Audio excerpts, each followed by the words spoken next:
The ailing planet the green movement's role को। ये chapter basically एक आर्टिकल है जिसे नानी पालकीवाल ने लिखा था और ये पब्लिश भी हुआ था द इंडियन एक्सप्रेस में 24 नवंबर 1994 को। ये आर्टिकल काफी पहले लिखा गया था पर इसमें जो इश्यूज रेज किए गए थे हमारी अर्थ की डिक्लाइनिंग हेल्थ के बारे में, वो आज के टाइम में भी रेलेवेंट है और कनेक्ट किए जा सकते हैं। चैप्टर की स्टार्टिंग में ऑथर कहते हैं कि अगर हम अपनी हिस्ट्री में देखें तो कोई भी ऐसा मूवमेंट नहीं है जिसने इतने सारे लोगों को इन्फ्लुएंस किया हो और वो भी इतनी जल्दी जैसे ग्रीन मूवमेंट ने किया है। इसकी स्टार्टिंग 1972 में हुई थी जब world's first nation wide green party form हुई थी न्यूजीलैंड में, और उसके बाद से ये मूवमेंट लगातार ही ग्रो करता जा रहा है। ऑथर बताते हैं कि इसमें हमने अपने व्यूज को शिफ्ट किया है एक मैकेनिस्टिक व्यू से होलिस्टिक एंड इकोलॉजिकल व्यू पे इस वर्ल्ड के लिए। इसका मतलब है कि पहले जैसे कि जब इंडस्ट्रियल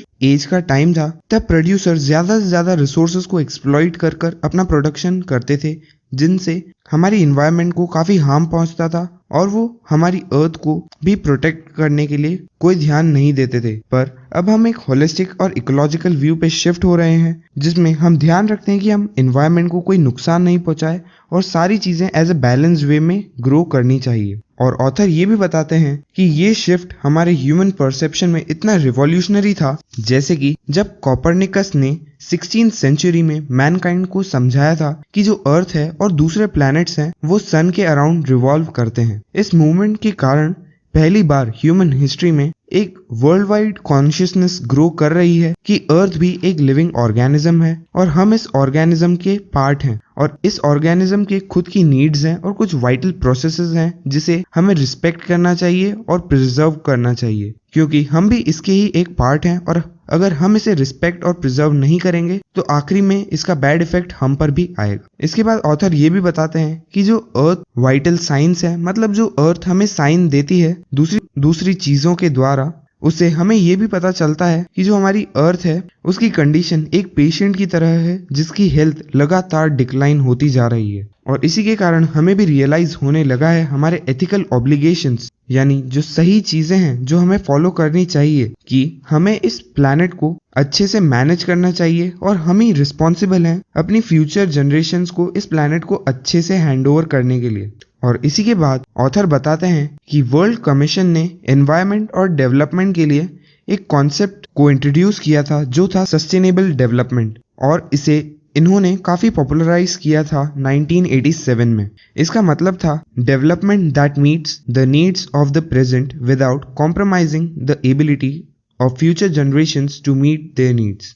मतलब हमें अपना ग्रोथ और डेवलपमेंट कुछ इस तरीके से करना चाहिए कि हम अभी अपनी सारी नीड्स को भी फुलफिल कर सकें, पर साथ ही में हम इन चीजों को करते हुए अपने रिसोर्सेज को इतना ज्यादा भी यूज न कर लें कि हमारी फ्यूचर जनरेशन्स की नीड पूरी नहीं हो पाए। और हमें सिर्फ उतने ही रिसोर्सेज यूज करने चाहिए ताकि हमारी प्रेजेंट नीड्स भी पूरी हो जाए और हमारी फ्यूचर जनरेशन्स को भी कॉम्प्रोमाइज न करना पड़े अपनी नीड्स को पूरा करने के लिए। इसके बाद ऑथर बताते हैं कि एक जू है लस्का ज़ाम्बिया में जहां पर एक केज है और वहां पर एक नोटिस लिखा होता है जो था the world's most dangerous animal, और उस केज के अंदर एक मिरर पड़ा था और कोई एनिमल नहीं था और उस मिरर में हमें अपनी ही इमेज दिखती है। ऑथर कहते हैं कि इस तरीके की एजेंसीज बहुत सारी कंट्रीज में है जो अवेयरनेस लाना चाहती है लोगों में कि अब जो मोस्ट डेंजरस एनिमल है, जो सबसे ज्यादा खतरनाक है हमारी अर्थ के लिए इस टाइम पर, वो हम ह्यूमंस ही हैं और हमें डोमिनेटिंग तरीके से नहीं रहना चाहिए बल्कि हमें एक पार्टनरशिप में रहना चाहिए। मतलब हमें सारे रिसोर्सेज को डोमिनेट नहीं करना चाहिए बल्कि हमें अपने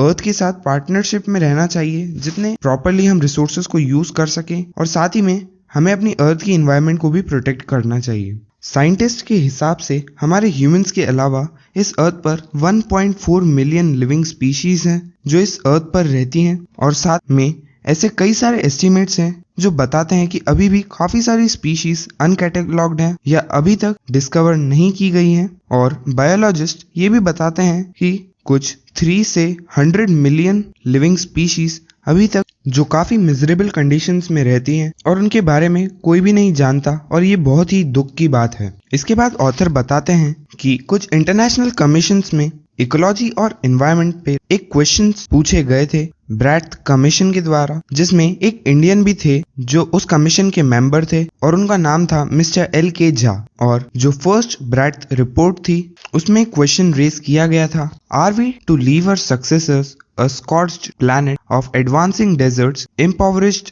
landscapes and ailing environment। इसका मतलब था कि वो सिर्फ पूछ रहे थे कि क्या सिर्फ हमारी फ्यूचर जनरेशंस को हम एक ड्राइड प्लैनेट देने वाले हैं जिसमें सिर्फ डेजर्ट्स होंगे, यूज्ड अप लैंडस्केप्स होंगे और काफी बुरी कंडीशन में एनवायरनमेंट होगी। और इसके बाद मिस्टर लेस्टर आर ब्राउन ने अपनी बुक में द ग्लोबल इकोनॉमिक प्रोस्पेक्ट्स में पॉइंट आउट किया था कि अर्थ के 4 प्रिंसिपल बायोलॉजिकल सिस्टम्स है, फिशरीज, फॉरेस्ट, ग्रासलैंड्स और क्रॉपलैंड्स, और ये चारों ही फाउंडेशन है हमारे ग्लोबल इकोनॉमिक सिस्टम की। और ये बायोलॉजिकल सिस्टम्स हमें सिर्फ फूड ही प्रोवाइड नहीं करते हैं, पर वर्चुअली ये सारे रॉ मटेरियल्स हमारी इंडस्ट्रीज के सिर्फ मिनरल्स और पेट्रोलियम बेस्ड सिंथेटिक्स को छोड़कर सारे रॉ मटेरियल्स वर्चुअली हमें इन्हीं बायोलॉजिकल सिस्टम से मिलते हैं। पर इनके लार्ज एरियाज को ह्यूमंस ने इतना ज्यादा यूज अप कर लिया है कि अब ये एक अनसस्टेनेबल लेवल पर पहुंच चुके हैं और इनकी प्रोडक्टिविटी अब काफी कम हो गई है। और जब ऐसा होता है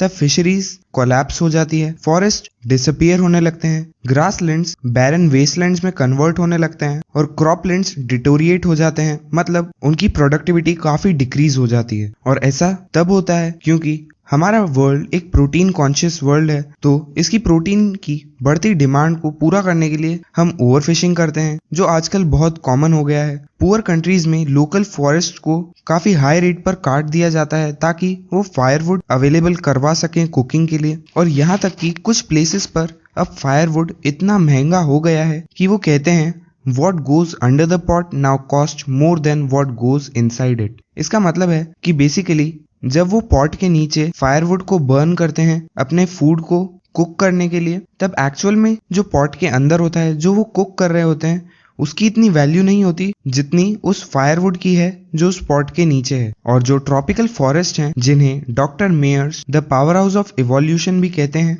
उनके कांस्टेंट डिप्लीशन से काफी सारी स्पीशीज ऑफ लाइफ हैं जिन्हें एक्सटिंक्शन फेस करना पड़ा है और जिनके कारण उनकी स्पीशीज का डिस्ट्रक्शन हो गया था। इसके बाद ऑथर कहते हैं It has been well said that forest precede mankind, desert follow। इसका मतलब है कि हमेशा जो फॉरेस्ट हैं वो मैनकाइंड से पहले आते हैं, वो मैनकाइंड से ज्यादा इम्पोर्टेंट है और इसीलिए हमें फॉरेस्ट को प्रोटेक्ट करना चाहिए। और ऑथर ये भी बताते हैं कि जो हमारे वर्ल्ड के जो ट्रॉपिकल फॉरेस्ट हैं, जो एंशिएंट टाइम से हमको मिले हैं, वो अब इतनी जल्दी इरोड कर रहे हैं एक रेट पर जो है 40 to 50 million acres a year. और साथ ही में जो रीसेंट टाइम्स में डंग का यूज होता है बर्निंग पर्पसेस में, उसके कारण सॉइल की क्वालिटी भी लगातार डिक्रीज होती जा रही है, क्योंकि डंग एक नेचुरल फर्टिलाइजर का काम करता है और क्योंकि वो कॉन्स्टेंटली बर्न कर दिया जाता है तो उसके कारण सॉइल की वैल्यू भी कम होती जाती है। साथ ही में वर्ल्ड बैंक के हिसाब से सिर्फ ईयर 2000 कि फ्यूल वुड की डिमांड को पूरा करने के लिए हमें अपनी फॉरेस्ट प्लांटिंग रेट को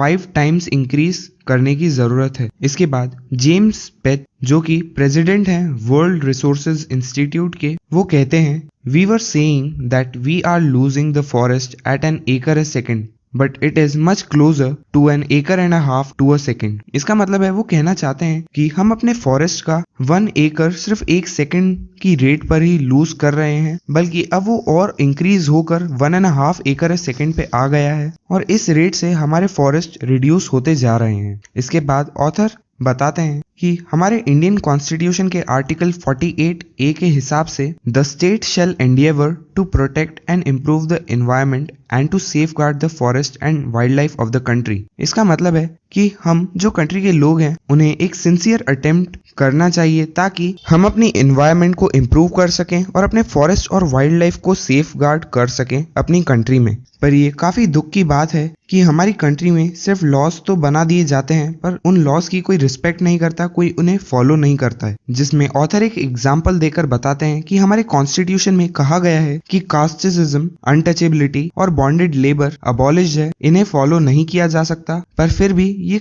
कई सारे एरियाज में हमारी कंट्री में काफी शेमलेसली फ्लरिश कर रहे हैं जबकि हमारे कॉन्स्टिट्यूशन को बने हुए 40 से भी ज्यादा साल हो चुके हैं। और इसके बाद एक रीसेंट रिपोर्ट हमारे पार्लियामेंट्स एस्टिमेट्स कमेटी के हिसाब से जो बताती है कि पिछले 4 डिकेड्स में मतलब 40 सालों में हमारे फॉरेस्ट काफी डिजास्ट्रस रेट से रिड्यूस हो गए हैं। और कुछ डेटा के हिसाब से हम इंडिया में around 3.7 million acres of forest को लूज कर देते हैं एक साल में। और हमारी कंट्री में ऐसे बहुत बड़े बड़े एरियाज हैं जिसे हमारे गवर्नमेंट्स ने अलॉट किया हुआ है और डिजाइन किया हुआ है जो फॉरेस्ट लैंड है, पर एक्चुअल में वो वर्चुअली ट्रीलेस हैं। वहां पर कोई ट्रीज नहीं है, पर वो एक्चुअल में डिप्लीट हो चुके हैं। और जो एक्चुअल लॉस है फॉरेस्ट का वो एस्टिमेट किया गया है कि वो 8 टाइम्स ज्यादा है उस रेट से जो गवर्नमेंट हमें बताती है। इसी के साथ मैं आपको बताना चाहता हूँ कि इस चैप्टर में जो भी फिगर्स यूज किए गए हैं ये उस टाइम के हैं जब ऑथर ने इस आर्टिकल को लिखा था, और ये प्रेजेंट टाइम फिगर्स नहीं है।